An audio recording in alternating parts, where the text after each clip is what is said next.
Good morning, DragonCon. Greetings and salutations, guys. I am Vaughn, and I am here with... I am Kayla. And I'm Ryan. And we are here for the late show. So, this is the Sunday edition, so we've been here 2 days now. Yeah. What has been your favorite part of the con so far, guys? I think my favorite part has been seeing all of the absolutely amazing cosplays. Yes, because yes. I went to the anime and animation cosplay contest yesterday, and they were beautiful. And just walking around, you see like some of the funniest, some of the just wackiest cosplays as well. But they're all elaborate. They're all just well thought out. I love them. What was your favorite part? Highlight might have been getting to cover the Disney sing-along and mixed in with old retro commercials. And so much nostalgia sweet spots were hit.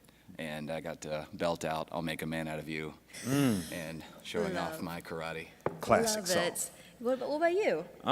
Me, I have been working a lot, so I would definitely say my favorite part so far is to see just all of the work that all of the volunteers are able to do. I was able to go to the volunteer village for the first time this year, and it's just amazing the love and care that everybody puts in with each other.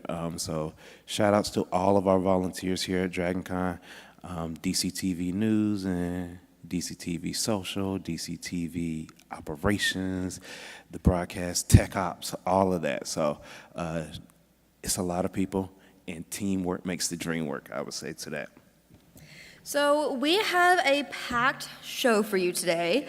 We do. Yes, we have artist Dan dos Santos and DragonCon Award nominee author Chuck E. Gannon. But first, we have a special guest with us. We have Mark Myers with Cure for Childhood Cancer. So let's give Mark a hand of applause.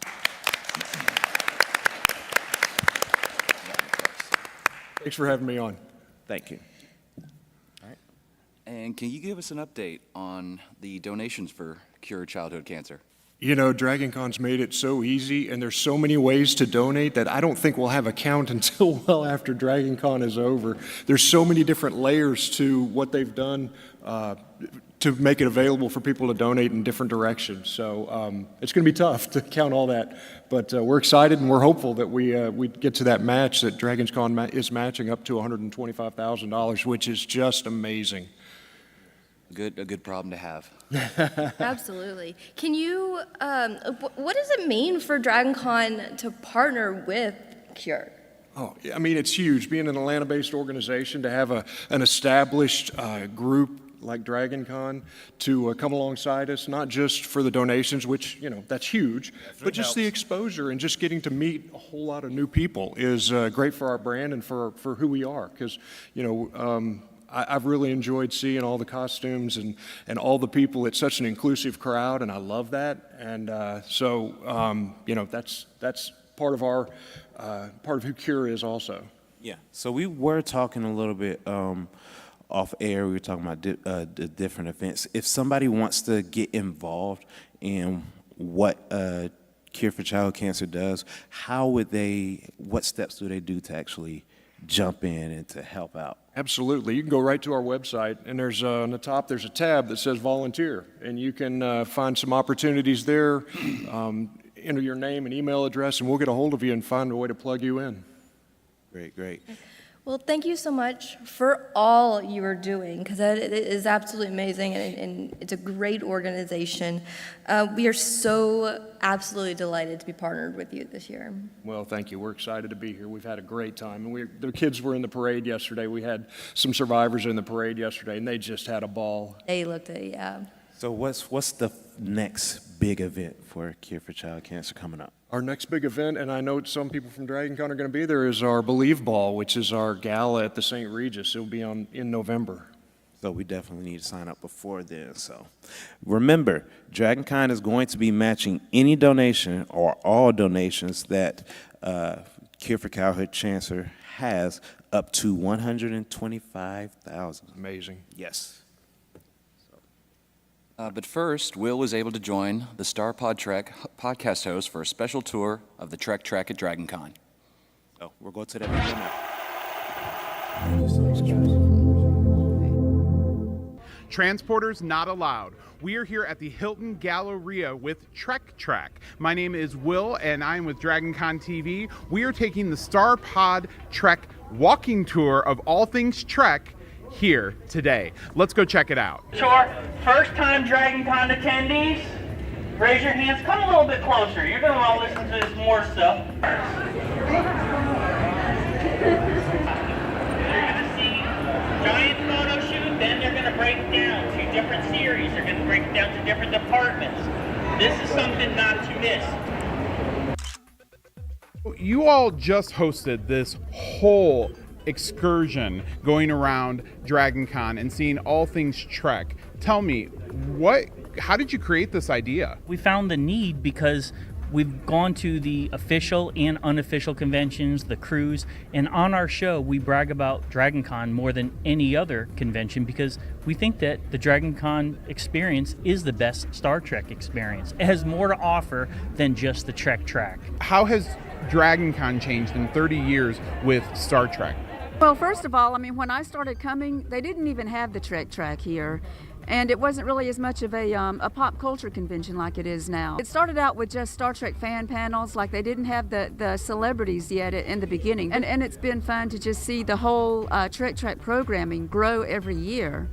I want to ask you, you took the group on this tour. We got to see all these amazing things. And I liked how you pointed out the science track, the space track, how they kind of cross over. Give me some insight on that. Our listeners have reached out to us and said, why do you brag about Star Trek at DragonCon so much? And the reason being is it's not just in one hotel. Nearly all the hotels, as well as both America's Marts, have Star Trek content there. You can go on a bridge simulator at the Westin. You can go into America's Mart gaming and play the role-playing game. You can learn how to play the card game. You can board game Star Trek. I mean, you go into the pop art and comic art, meet the Star Trek comic book artists. You can meet Star Trek writers. There's so much to this convention that the Trekkie will fall in love with that is far more epic than any other convention on the planet. Is there any particular thing that you love the most about Star Trek here at DragonCon? For me, IDIC. This is the principle that we love by. We love people. We love sharing the love of Gene Roddenberry's vision of the future with others. I love coming here and meeting the other Star Trek fans. You can just go to this Trek Track room and all of these people in their great costumes and just having all these lively conversations about Trek. It is so cool. Live long and prosper. Thank you for joining us here with Trek Track and the Star Pod Trek walking tour of all things Trek. We had a great time. I hope you enjoyed it. And I hope you get a chance to check out the podcast. That's that Star Pod Trek podcast and all of the awesome stuff that's happening here at DragonCon with Trek Track. Have a great day.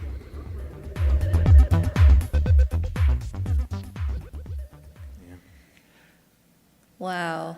Yes. There's wow. a lot of Star Trek fans here. Yes. I Thank have you noticed again. Thank you again to Will for doing that wonderful piece about the Star Trek track. Like they said in the video, there are a lot of different tracks here, and obviously Star Trek has their fingerprints or has their hands in just about every other track, science fiction, the animation, tons of different ways that Star Trek is involved. So thank you again to Will. So we have our second guest today. Let's all welcome Dan dos Santos. Let's give him a hand, guys. Yes. I want to thank you for everything that you do for DragonCon. First of all, I'm talking about the shirts that we actually have. One reason that I want to be a volunteer, or that I like being a volunteer, is because they give us these shirts, and they are awesome. I tell you, the one from last year, I know I'm going to go off on a tangent, but the one from last year, I walk around with it every day. So, not every day, but a lot.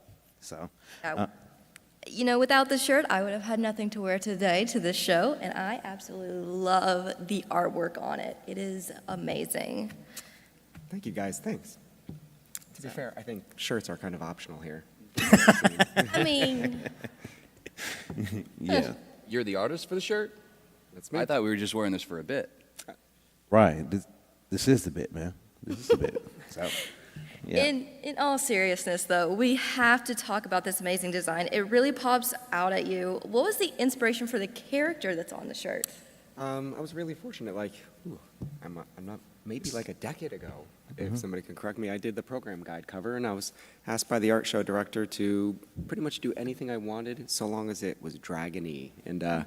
And so it was a chance to do something fun. So I created this character for the program guide cover that I thought would be really fun to reuse again for this 10 years later for the hardcore fans that have been here all along. Yes, definitely. So, question that I have, you're talking about hardcore fans. So how does it feel when somebody just randomly walks up to you and say, hey, can you sign my shirt real quick? Actually, my favorite thing is when they come up to my booth and they don't know I've done the shirt, which means they just liked the stuff, which is cool. Yeah. Wow. Right. Do you realize that your work has kind of been immortalized by all, you know? It's one of the perks of the job that I tend to do a lot of book covers and things like this, and it's nice to see. The art I do tends to be ephemera, things that disappear quickly, and it's nice when there's a T-shirt or a cover that really stands the test of time. Yeah, I was going to ask about that.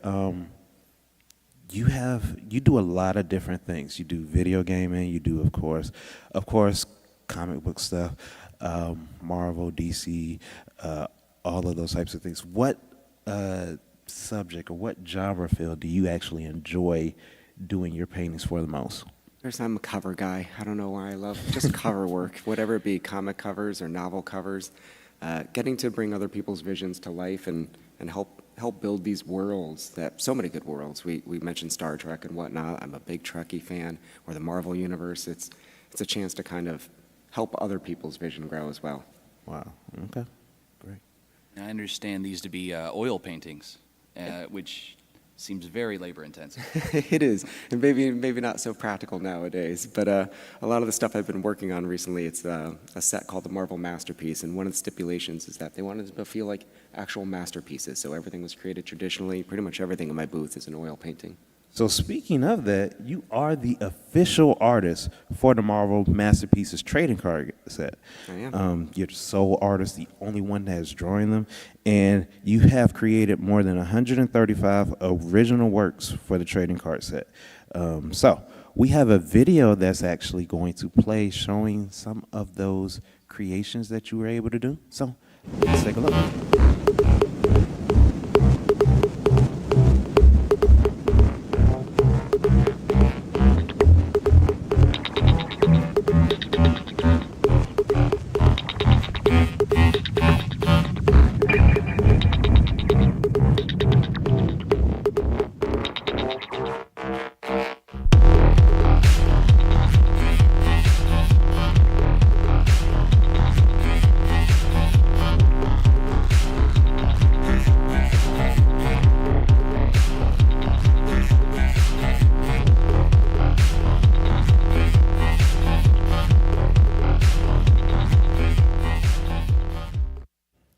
Spider-Man 1. Ugh, I love Yes. Spider-Man. So I always wanted to ask this because I follow you on Instagram and stuff, and I watch your videos when you show your time lapses.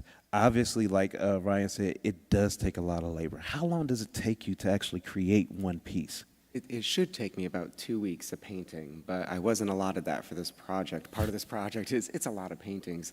So most of what I had in that set was just a few days a piece. So it was some of the hardest work I've ever done, but I feel like it paid off. So out of the 135, which one was your favorite?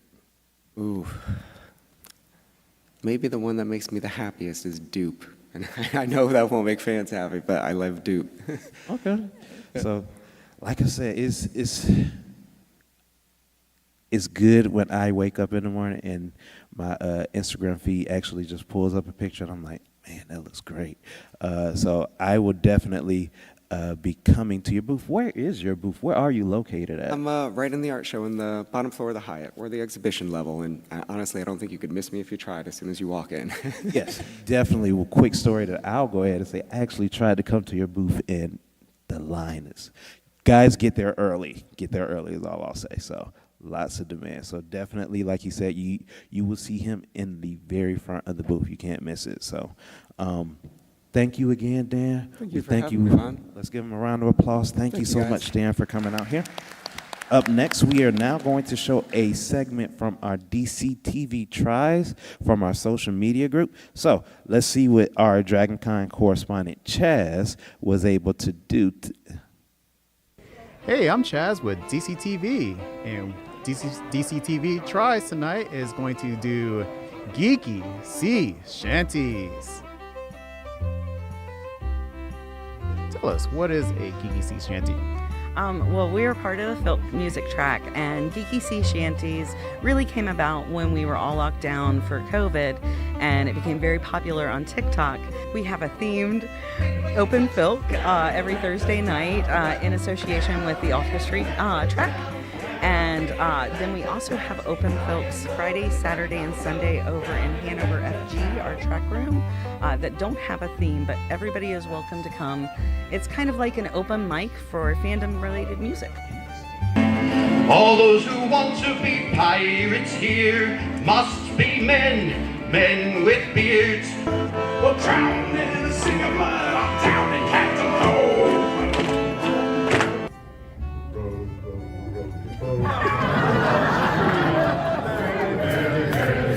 Life is but a dream. Row, row, row your boat gently down the stream. Gently down the stream. Merrily, merrily, merrily, merrily. Life is but a dream. Life is but a dream. Gently down the stream. Fantastic. There you have it. DCTV Tries. This is Chaz. That looks so much fun. Definitely, I am going to that later on because I love having a tune to sing with my favorite drink in hand. Yes. And if you're thinking, hey, I want to go to that, there will be another open filking session tonight at 10 p.m. in the Hyatt Hanover. Yes, and I was able to actually go to that event. It is amazing. Like Ryan said, you have a drink in your hand and you're just living it up, singing along, having fun. So definitely make sure that you actually go there at 10 p.m. at the Hyatt Hanover, and maybe I'll see you guys there. All right, well, welcome into our Vortex Dragon Award nominee, author Chuck E. Gannon. How are you doing? I'm doing very well. Yes, Good. yes. So this year you are the Dragon Award nominee, like Kayla said, for the best fantasy novel for your book, Into the Vortex. First off, congratulations on the nominee. Thank you very much. Yes, that has to be very exciting. So for people that hasn't read any of your books, can you give us like a 60-second elevator pitch of that? This book is the second in a series, so the setup basically is somebody thinks that they're set to do great things in a very, very public profile in a sort of collapsing empire, and instead they're given a job initially as like a librarian assistant, a courier, and then an outrider. They think they're going to be a general in a legion. And what they're actually being done is set up to become an intelligence operative when you think about all those things. You travel, you learn languages, you're literate in a variety of languages, and you have some practical experience. But it turns out that as he's gathering the information, the people that he's gathering it for are the ones who don't want him asking certain questions. Intrigue. So it's there's a little bit of reflection on perhaps contemporary issues. Oh, yes, definitely. Absolutely. That just came to me. Yeah. So you said this was the second in a series. Yep. How many books do you have planned out for this one? For this one, there are 3 contracted, 4 is in the process of being contracted, and the next one is called, the first one was This Broken World, which is why they don't want him asking questions, because the world is broken. Expose it, yeah. Into the Vortex is named that way because, as somebody tells him at the end of the first book, sometimes in order to understand your home, you got to go away from it, and boy, does he get the long-distance ticket. And the third one is called Into the Maw, which unfortunately is what it takes to get the answers. And tentatively, the 4th book is Belly of the Beast. Wow. I'm definitely a big fan of the genres of fiction where a person from our world goes into a world they don't understand, and then it sounds like your protagonist has to ask the right questions and tread very lightly and to understand this world. Absolutely, and that's actually kind of a recurrent theme for me, I find, because the series I'm probably best known for, and which Don't ask about that. Yeah, that one, the King Riordan series. It's the same sort of situation. A person who has to go. He's put into cold sleep for 13 years, and he wakes up to a remarkably different world for just 13 years passage. And he also has to ask the right questions, and he also has the problem that some of the people who send him out don't like the questions he starts asking. Right. Because of the answers he gets along the way. Mm-hmm. He's only got his own worldview and personal experience to guide him, and within fantasy, there's always a bit of parallels within our society. And what are you drawing from for this, or anything In particular? historically that you wanted to see in a different context, or anything you want to see played out differently in your world? So that is I'm going to try to keep my answer no longer than the question. But the thing I guess that I picked, so background, I was a professor. I had 5 Fulbrights. I traveled to a lot of countries, saw a lot of things. Awesome. And one of the things that I saw there is the better you are at relating to whoever the local people are, at whatever level, you actually can become a little bit, people get suspicious of you. And it's a kind of, and this is, both characters are like this, you know, they sort of become prophets in their own land, unappreciated, and then to some degree considered dangerous. And this goes on at a whole lot of levels, because if you really reach out to somebody else and sort of want to go in their shoes and really be receptive to who they are and what their life is like, you become a little bit sort of sketchy, you know, to the folks at home who just accept the way things are, and they don't want to change. So that's probably the single thing that cuts across the series, and I like to try to get maybe readers asking a question or two about. Definitely.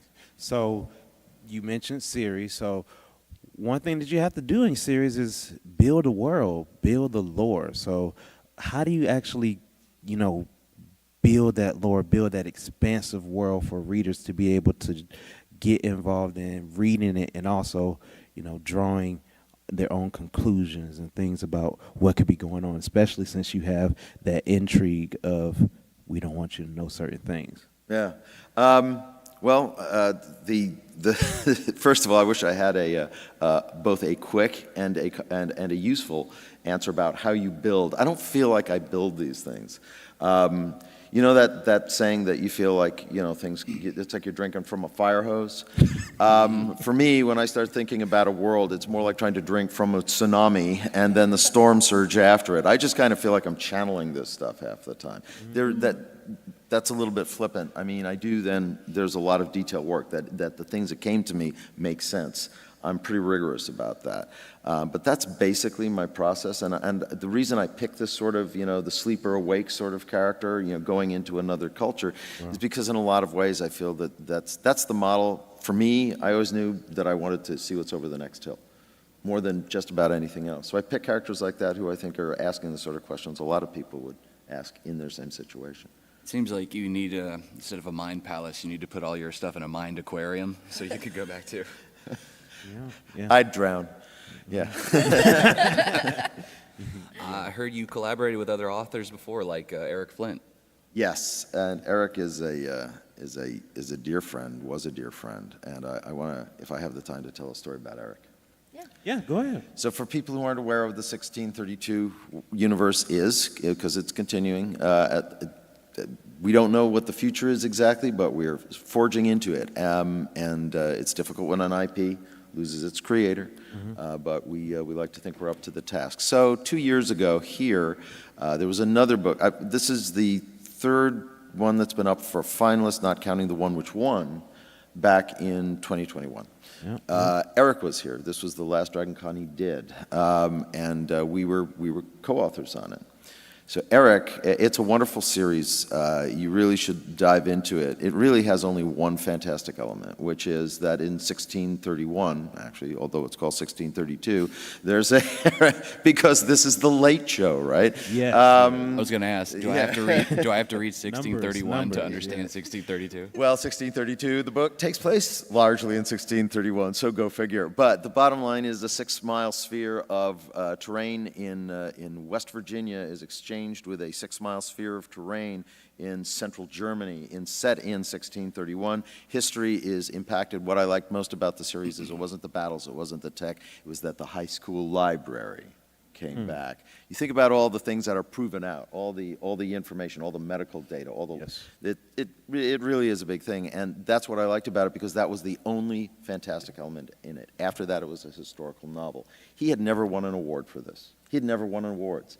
Eric, I will do my Eric impression, basically said, I don't care about awards. The only award I care about is Benjamin Franklin Award. The more bennies I have in my hand, the better I am. And he's a lifelong Marxist, so go reconcile that.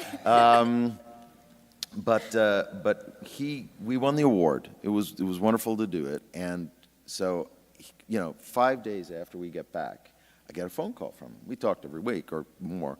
And he said, so, what are we going to do? They only have one award. We're going to have to pay for a second one. We'll have to split the mailing costs. I said, Eric, you don't care about awards. And he said, yeah, well, about the mailing costs. He was not going to go there. But somebody asked me just the other day, there was the Magnificent Men Science Fiction panel. I don't know how I got there, but I was. They asked me what was my favorite moment professionally. It was to be able to give Eric, who affected this crusty crumb curmudgeon, who was one of the most loving people I knew, and to make it, to see it like it was Christmas for him. And that's, I'm glad we got a chance to do that before we lost Eric. That is great when you can give that to somebody. Will you have a panel later today discussing the future of that series? We do. I took my badge off, so I don't even know what city I'm in anymore. It's up there. But yeah, and there it is behind me. How convenient. Session? Yeah. Oh, and the reading session is so 1632. Yeah, you'll be able to come in here where we are and the different possible pathways forward that I was talking about. And the reading is actually, I have you'd never know it from the way I'm talking, but I try to do very short readings, and I actually make that up to the audience what I pull from. So I'll be doing things, if you want them, from the fantasy novel, the science fiction, and other things besides. They're short. So definitely come out to those things, to those different events to be able to see Chuck. How can people, I know you have all of these series, do you want to plug a Facebook page, Instagram? So, yeah, the Kane Riordan series is sort of the one I'm probably best known for. There are 2 releases in it this year. One just came out 30 days ago. Another will come out in December. They have dominated my life the way earlier on the show you had Dan out here talking, and he basically had no life, and I had no life with chains to get those 2 in on deadline, or just barely. So that is a good place to go because it's where I got, it's been Nebula nominated 4 times. It won a couple of awards along the way, the ones that people might not know. And so that was sort of my first group page, and that has become a group page, and I'm proud of it. More than for what's on there about my stuff is that it's a general discussion about science, about hard science fiction, and also it is completely fan admin, and it is so civil that one of the things you first say is no politics. But we've never had to use a ban hammer. We've never had to ban anybody from it. It's 1,300 people, and Nowadays. people, I think, it's an oasis of sanity and civility. So please come on and come to our blessed isle. Yes, made by the fans, ran by the fans. So thank you again, Chuck, for coming here and spending time to speak with us. Remember, guys, make sure that you go to the other 2 sessions that he has later on today, the reading session, and also learning about the history of the 1632 universe. Before we move on, the ballot for the Dragon Awards have closed, but we want to wish you the best of luck on your nomination. Thank you very much. Yes. So, up next. So, first of all, let's give Chuck a hand applause. Thank you again, Chuck, for coming out. Up next, we're going to have some amazing performers at DragonCon. DragonConTV correspondent B, she caught up with the Cybertronic Spree late last night. I tried to go, but she went in my place. But she was able to go to the Cybertronic Spree late last night after their amazing set. So let's take a look at what they did.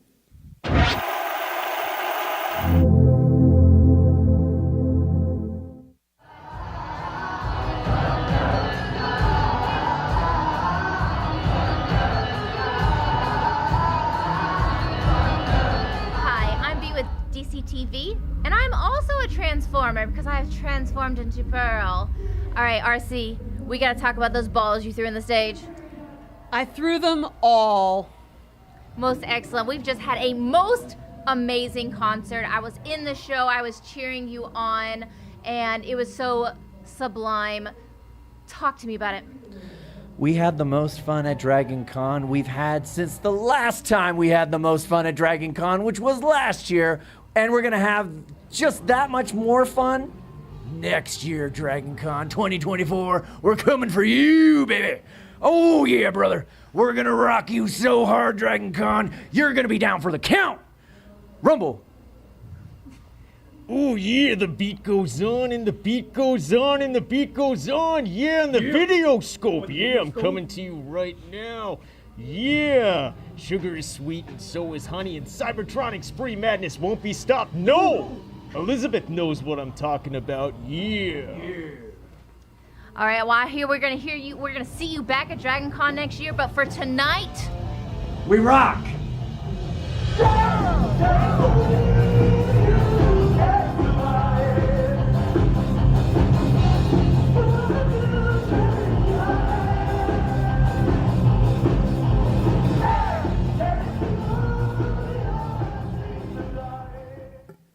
Oh, I absolutely love that. I got to see them last year. I didn't get to see them last night, but last year, oh my gosh, the performance was just incredible. Yes. It was a rock and roll good time, let me just tell you. Yeah, they've got the touch. Yes.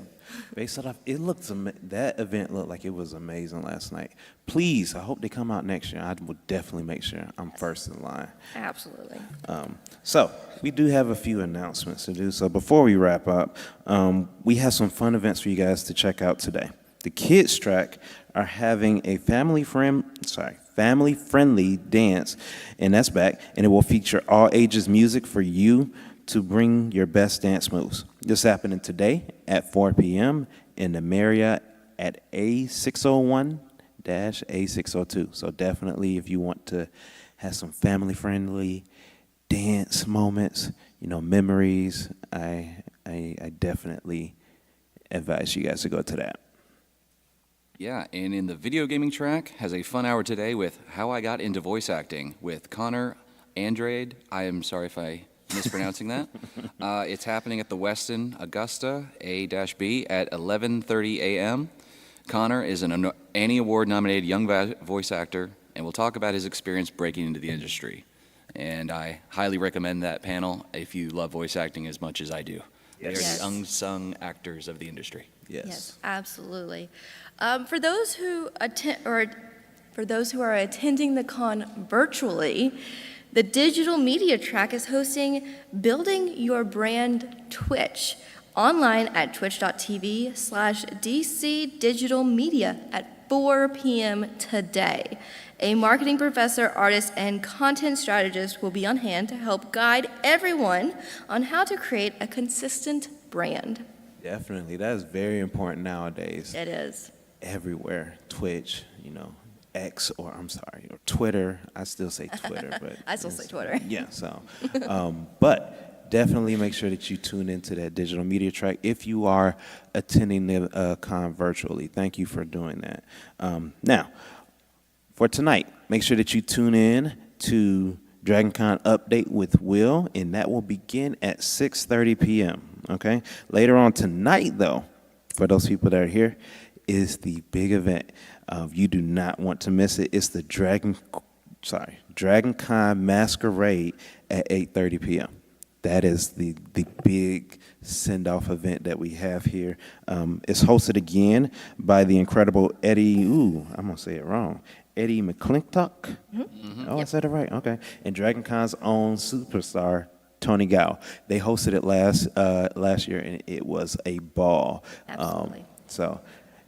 I'm sorry, it was a masquerade? Yes. I'm saying we had fun there. That's what I meant by that. But you guys can definitely see it in the Hyatt Centennial. Let me make sure I got the room right. The Hyatt Centennial 2-4. So I think it's going to be here, but It's somewhere I around here. think so.